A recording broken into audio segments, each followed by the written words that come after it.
Oops.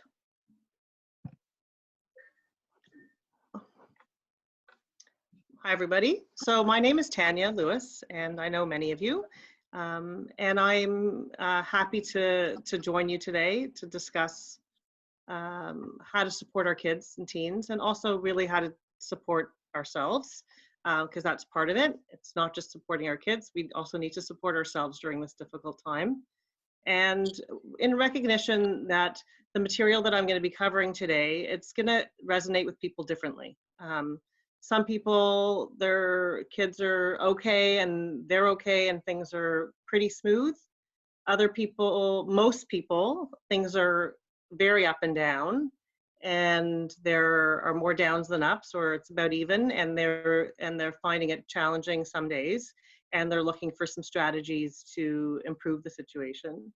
And I have put together some suggestions and things to focus on, and it may or may not resonate with you, and it may or may not fit with your family culture. Like, everyone's home is a different place, and every family culture is different, and all our kids are different, and our family relation dynamics are different. So it's obviously generalized, and take from it what feels right for you, and just know that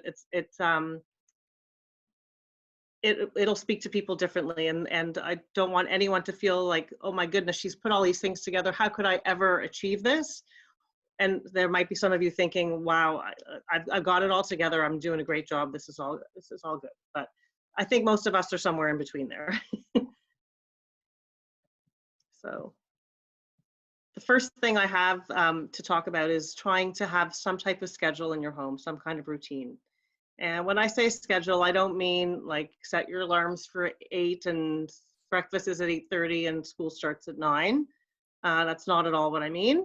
I think a schedule is different for different people. And I've tailored today for younger kids and teens, but I would be confident saying most teens are up till 1, 2, or 3, even later.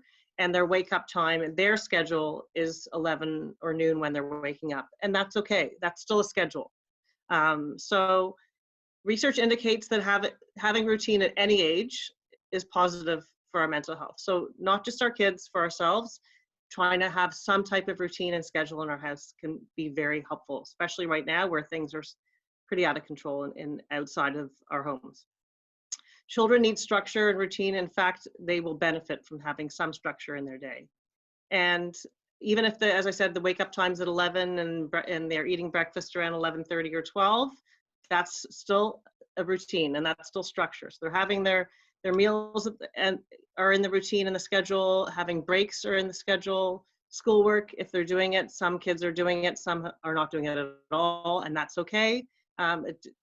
It's not mandatory, so having some schoolwork in there could be in your schedule, it may not be, and don't be hard on yourself and your kids if it isn't. Exercise, which we'll get to, is a separate slide. It's great, an idea to put that in daily schedule. Non-screen time, a lot of kids are social media a lot, Netflix, Xbox, whatever your kid's game of choice is or device of choice. So scheduling some non-screen time would be something that I would recommend putting in the schedule. Family time, and these are things that that I will be talking about in more detail. So sleep was in the schedule, and recommending to go to sleep and wake up around the same time every day. And it's important to ensure that you're getting enough sleep, that your kids are getting enough sleep, and your teens are getting enough sleep. And ensuring that your teens aren't getting too much sleep, because if they're getting more than 10, 11 hours of sleep, chances are their body's compensating from staying up too late, and it could be problematic for their mood. So I would encourage a discussion around not sleeping more than 11 hours with your teens. And kids, depending, I don't know the audience today if there are some younger kids, but 9 hours should be the minimum, and they could sleep up to 12 hours. But sleep is so important for everything, for so many things. Uh-oh, what's happening here? Going to slide 5, let's go back to 4. This is my current favorite slide. I go back and forth between the things that I'm focusing on in my house and in my life.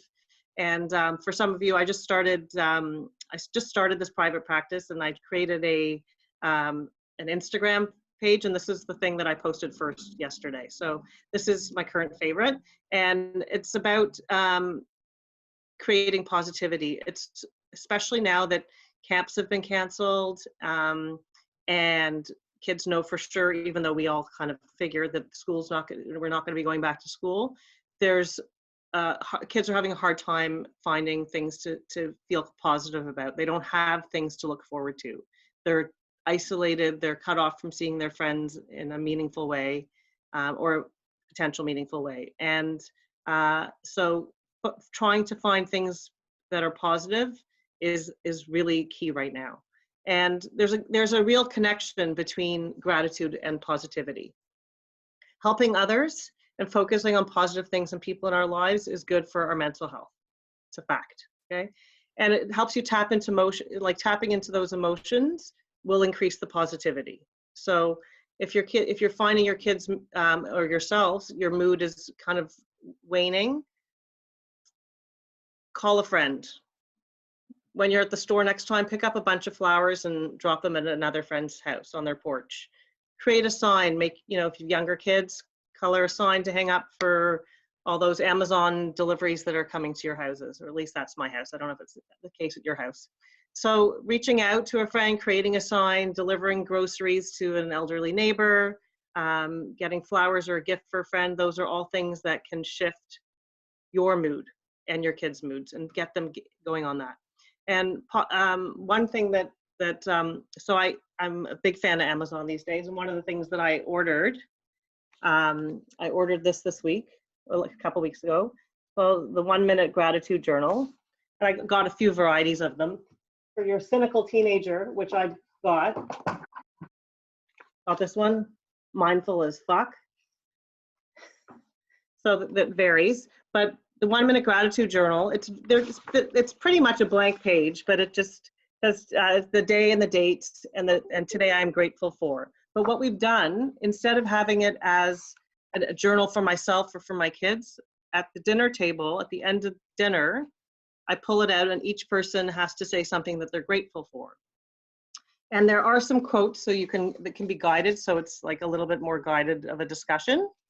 And after a few days of that, because we've kind of been doing gratefulness almost every night for the last 2 months, we're running out of ideas and things to be grateful for. So not that, you can do repeats for sure.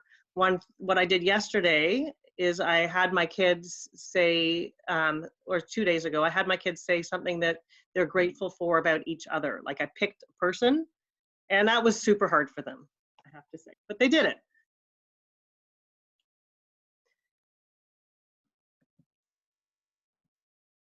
Exercise and being active. Encourage your child or your teen to incorporate exercise into their daily schedule if possible. And if not possible, you got to kind of gauge where they're at. If they're exercising every day, great. If they're not exercising at all, getting them to exercise every day is not going to happen. So you got to start smaller. And when I say exercise, it doesn't have to be like an hour workout. I'm talking like go for a walk. And now that the weather's getting better, get out there and take a walk. But some people are not feeling comfortable being outside at all, and I get that. It brings up anxiety for many people. So there's a ton of exercise you can do at home. There are a ton of free online classes, and you could also connect it with your gratitude, just connecting with people online in a class, or going for a walk with a friend. And just so you know, if your kids are having difficulty sleeping, or if you're having difficulty sleeping, exercise will help with your stress and your sleep and your overall mental health. So it's really, I think, a great thing to try to focus on if you're feeling that someone in your house, their mental health is suffering. And it's also just a way to retain our own mental health. If you are okay, to retain that being okay, exercise is key. Again, this is another one. Some families vary in the family culture. Some families eat 3 meals a day together. In our house, I'm alone in the morning, so I get my breakfast alone, which I love. And we try to have dinner together every day. And we do have dinner together every day. Some families that I work with, it's not achievable goal. So the goal right now is 1 meal a week together or 2 meals a week together. Some parents work, their job is such that they can't have a meal with their family during the day, or if they work a night shift, they can't have a meal in the evening. They can't have dinner together. So having like a brunch on the weekend, when the teens wake up around noon, you can have brunch around 1. So that's just a suggestion, just to create some family time together if it's not happening. And if it is happening, great, keep it up. And if eating together is not a possibility, you can do another activity such as going for a walk, watching a movie together, watching a series together, playing a board game. And there are other, playing cards. There's so many options for family activities, and it will vary depending on your child's age. One of the things you could do with younger kids, it kind of incorporates the exercise piece, is going for a walk or doing an online fun, like little yoga class together online. It's a fun family activity that gets the exercise piece in as well. If once a day seems unachievable, start small, increase from there. The goal is connection. And that's key here. Like, what we want is for our teens to keep talking and feeling connected to us. And family time is one way to have that connection, or doing a fun activity together. It's important to try to either maintain that connection or work on making that connection happen in a more meaningful way. I didn't know where to put fun and laughter, but I put it here in family time, but it goes everywhere, and it could be a slide in and of itself. But it's easier said than done to have fun right now. Again, some kids are really struggling with being positive. So trying to have fun, trying to do something fun, trying to bring out something with laughter. We were watching together as a family a Netflix series that was pretty intense. And then, there was discussion, this is too intense, let's watch something fun, let's watch something funny. So we're kind of alternating and having some funny things to watch, and making sure that laughter happens in our house, because it's so important all the time, but especially now.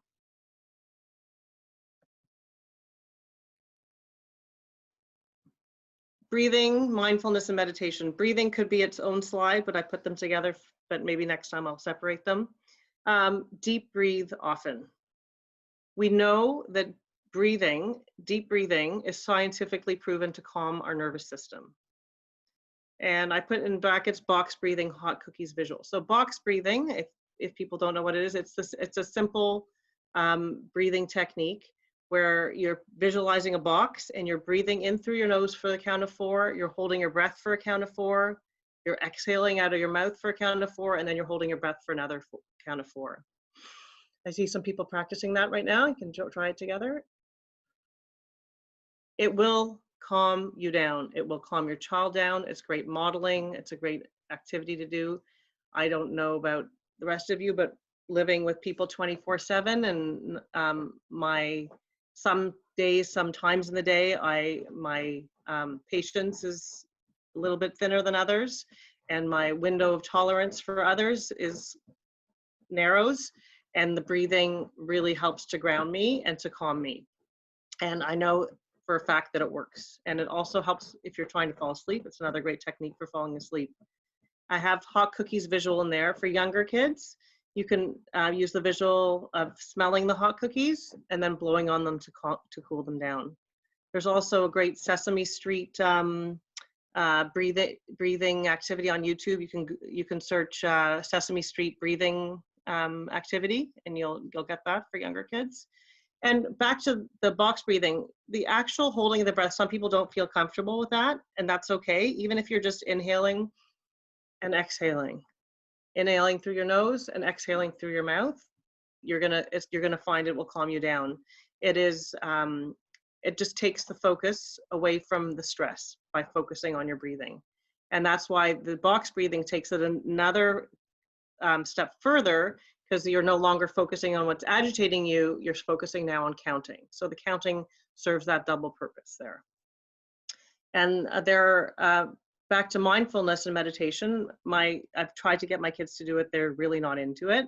It doesn't work, and especially if one or some of your children have any attentional issues, mindfulness is very hard for kids with attentional issues, and adults as well. And for all of us right now, our focus is really difficult. And paying attention to your breath, just in and of itself, is a mindfulness activity.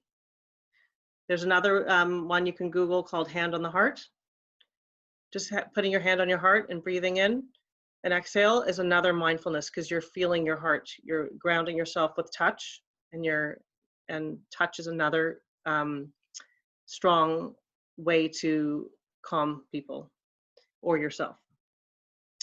So there are a ton of mindfulness classes online. My kids both take gym at school, and their teachers sent them links for some really good mindfulness websites and apps. So if anyone's interested, I'm happy to share that. And it's another activity you can do as a family. We tried it, didn't work so well in my house. We did, I think, 2 or 3 nights of doing a mindfulness exercise that was online.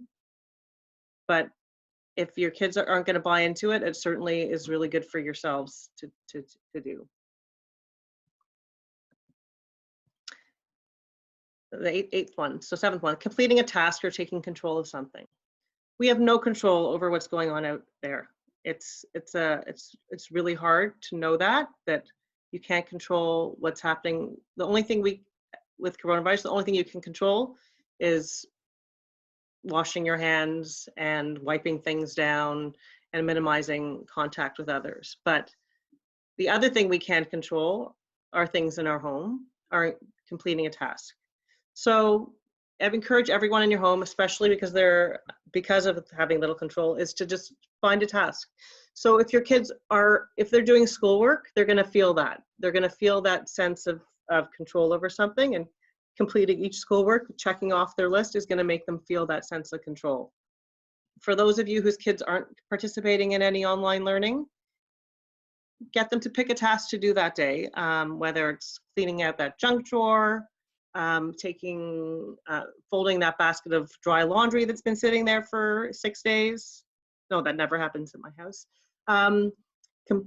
Picking up a new hobby or craft. For the first 6 weeks, I did a jigsaw puzzle every week. I did a 1,000-piece jigsaw puzzle every week. I'm now done with the jigsaw puzzles, and I'm focusing on doing some more cardio exercise, but that helped me feel in control, and it helped to calm me, and it gave me something to focus on. So if you can find something to do that makes you feel in control, a task, I highly recommend that.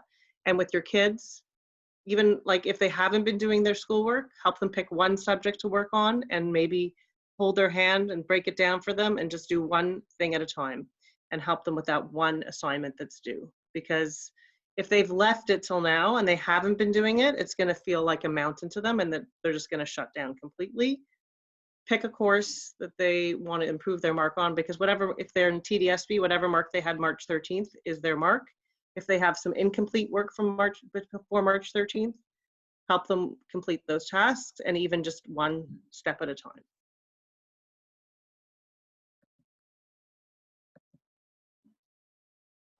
Be kind to yourself.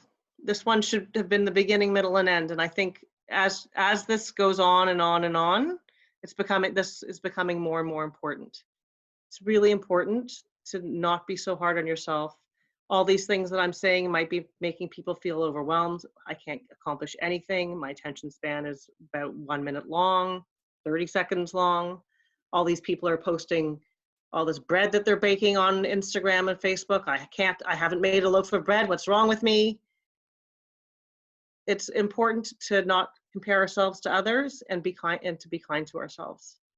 And we all have days that are great, and then we'll have 2 or 3 days in a row that are not great, and setbacks are normal. It's okay.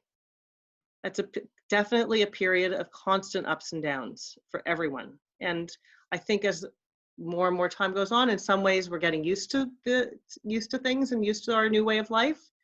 But there are moments and days where it's like, well, when's this going to end? And how do you remain positive? And people are stressed and people are anxious.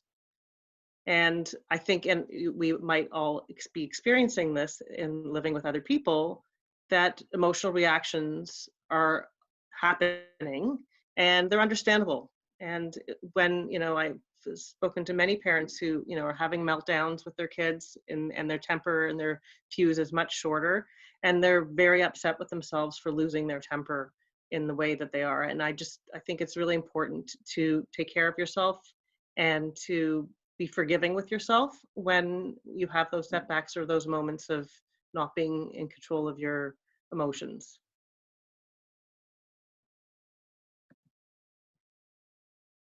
Limiting news intake.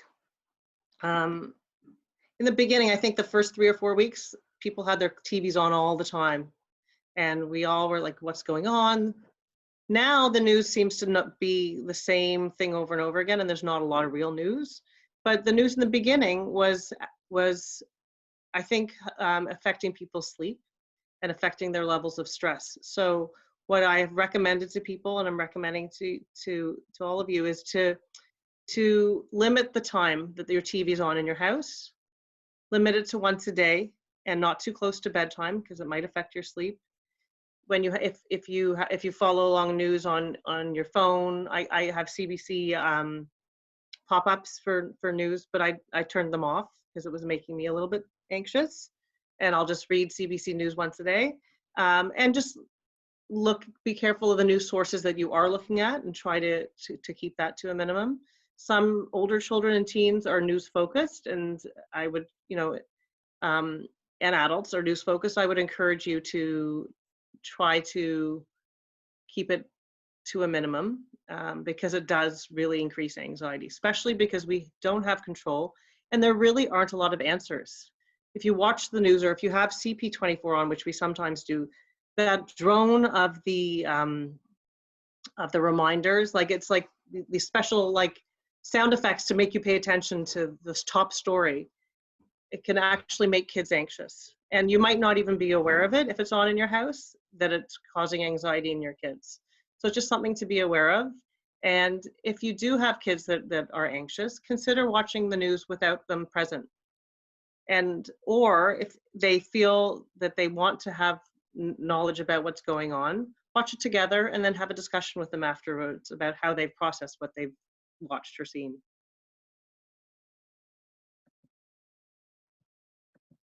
Just zoom in. There we go. Sorry. Staying connected with others. It's extremely important right now to be connected to people, because we're not being able to spend time physically close to them. Social connection is extremely important to everyone, particularly teens. Some teens are connected through social media, they're Snapchat, they're on Instagram, they're having house parties or whatever it may be. I'd encourage that. And some of them are doing it through their video games. And it is a way for kids to positively connect with each other. That being said, it's also important to have balance and to have a discussion around how much time is healthy for your child. And that's different for each kid. Some teens that I've been in discussion with, they are on late at night because they don't want to miss out on those conversations that are having, and it causes them anxiety if they turn it off. Some kids are quite addicted to their video games and they don't want to turn off their video games. So it's really important to have that discussion with them, because you don't want to stop their social connection that they're getting through social media or the video games, but you also want them to have a balanced life and to be mentally healthy. So it's a balance, and it's a discussion that should be had in your house. I recommend. Oh, I lost space here. I have to edit that. Oops. Sorry, go back to, sorry everyone. Emphasize their strengths and abilities to cope. So this goes for you as well. We all have strengths, and we all have had periods in our lives which we've had a challenge to coping, and we've coped through it. There's a quote in one of the schools I work in the bathroom, the back of the door, says, "You've survived 100% of the days that you've lived." So we've all survived those tough moments, and your kids have. So we want to focus on the skills and the abilities that they have. We want to share the coping strategies that we do have. We want to help them develop a list of ones that they can use to help them cope. And some of the things we've been talking about today are help for them to cope. The resilience comes from the ability to tolerate uncomfortable emotions. So I think that's one of the positives that's going to come out of this COVID-19 crisis, is that our kids are all going to be more resilient because they've had to survive and live through uncomfortable emotions. Trying to convince them out of their emotions suggests that their emotions are scary and intolerable, and it makes them more anxious. So we don't want them to not feel what they're feeling. We want to just have them talk and let them work through those feelings themselves. And connecting with their emotions suggests that their emotions are normal and manageable. So helping them experience those emotions, feel those emotions, express those emotions, and helping them learn how to manage them will build their resilience. So it's definitely a positive that's going to come out of this if we can encourage our kids to focus on their strengths and their abilities, and for yourselves to do the same for yourselves. It's also important to recognize what's going on with them.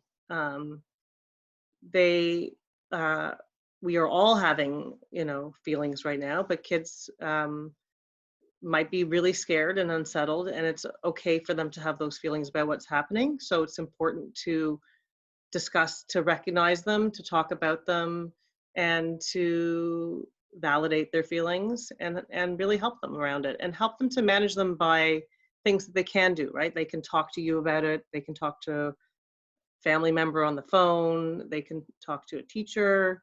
They can journal about it. Some kids write poetry or songs. They can paint a picture or do some kind of art, but we really want them to learn how to manage their emotions and to really just recognize it and normalize that what they're going through is okay. We want to normalize that. Last but not least, if your child is having a really hard time right now, and you feel that they could use some extra support, you tried all those things, or you have been doing all those things, but you feel that they could use someone to talk to, the Kids Help Phone is something a lot of kids use without their parents even knowing about it. Make sure they have that number. They can call or they can text, and the number's there, 1-800-668-6868, or they can just text 686868, and it's 24/7. And it'll vary who they get, but most kids that I speak to feel very supported when they call. There's, I don't know if people have heard of WhatsApp Walk-In. It's free counseling, and it's Monday to Friday, 9:30 to 6:30, I believe. And your kids or teens can access counseling through WhatsApp Walk-In. And if your child is 12 or over, they don't need parents' consent for counseling. So you could just leave the website there for them and they can call themselves. Maybe they wanted to do it in a confidential way, and that's their right. They're allowed to do that from age 12. You can get a referral from your doctor. Doctors are still providing service online and in their offices for things that you can't do virtually. For yourselves, for adults, there's the Toronto Distress Line, which is 416-408-HELP, 416-408-4357, or you can shoot me an email or call me, and I'm happy to support you and talk about any of these things more. So now I'm going to open it up to some Q&A.